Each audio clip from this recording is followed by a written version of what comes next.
और अभियंता लोग बैठे उनको भी कहेंगे कि आप जान लीजिए, भूलिएगा मत, हम भी वही पढ़ाई पढ़े कि भाई अभियंता हैं तो सही मायने में पूरे तौर पर ऐसा काम करिए कि आप ही का नाम हो।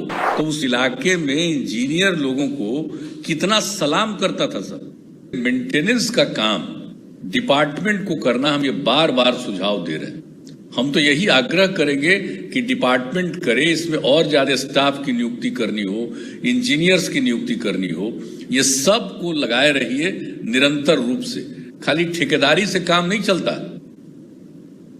आप अगर करने लगिएगा तो आज आपको जितना खर्च हो रहा है मेंटेनेंस में, उससे कम खर्च में अगर डिपार्टमेंट खुद करेगा एक एक चीज का मेंटेनेंस, तो बहुत अच्छे ढंग से काम होगा और सही मायने में डिपार्टमेंट के इंजीनियर्स को भी काम रहेगा।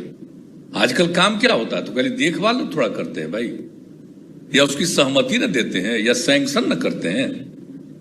करने का काम तो ठेकेदार करता है।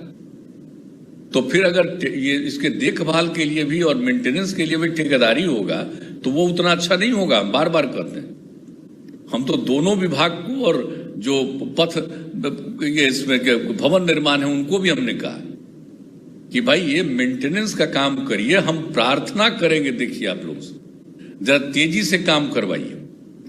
और मेंटेनेंस का काम करना है अगर खुद करिएगा तो सारे सड़क और पुल का निर्माण, अब पुल के बारे में हम कितना दिन से कह रहे हैं, हम बता रहे थे जब एक मीटिंग किए थे आप, तभी हमने बताया कि भाई देखिए पुल का भी मेंटेनेंस। और अपने इंजीनियर्स के बीच में, जैसे रेलवे की हमने बताई थी बात कि रेलवे में जितने ब्रिजेज हैं उसके लिए इंजीनियर्स का एक ग्रुप रहता है उसको देखने के लिए कि सब पुल ठीक ढंग से रहे।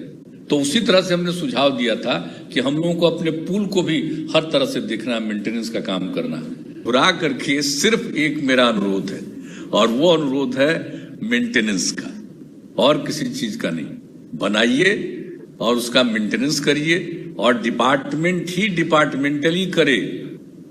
मेरी बात अगर गौर से सुन लीजिए और ध्यान दीजिएगा। शुरू में देखिए हम भी इंजीनियरिंग पढ़े, लेकिन हमारे साथ पढ़े हुए इंजीनियर तो कब के रिटायर कर गए।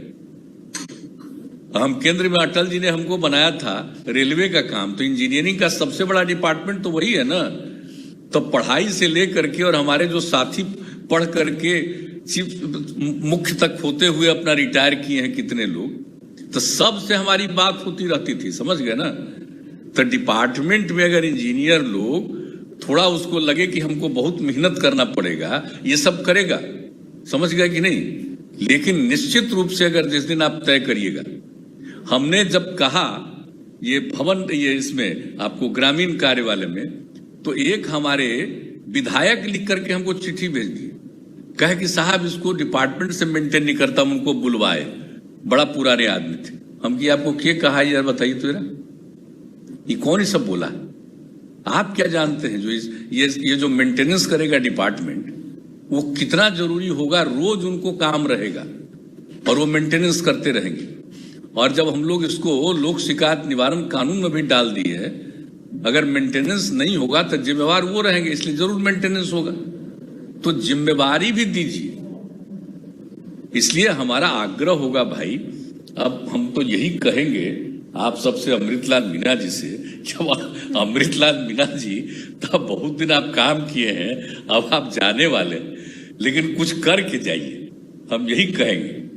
ये सब जो डिपार्टमेंट वाला हम कह रहे हैं ये कर लीजिए कि डिपार्टमेंट ही करेगा। सब लोगों को समझा बुझा करके और डिपार्टमेंट के माध्यम से भी इसको करिए। ग्रामीण कार्य वाला तो बहुत आगे इसमें मेंटेनेंस वाले काम के लिए भी बढ़ा है, लेकिन आपसे भी हम आग्रह करेंगे पथ निर्माण में कि ये काम जरूर कर दीजिए। मेरा यही आग्रह है। और बाकी जो आप सब काम करते हैं मुझे खुशी है।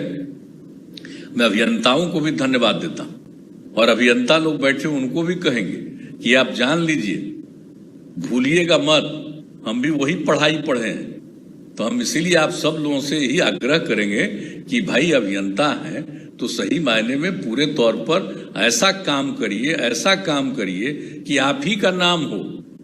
और आप जानते हैं कि हम लोग अपने इलाके में जब से रहे एमएलए एमपी कई काम करवा देते थे, तो उस इलाके में इंजीनियर लोगों को कितना सलाम करता था सब।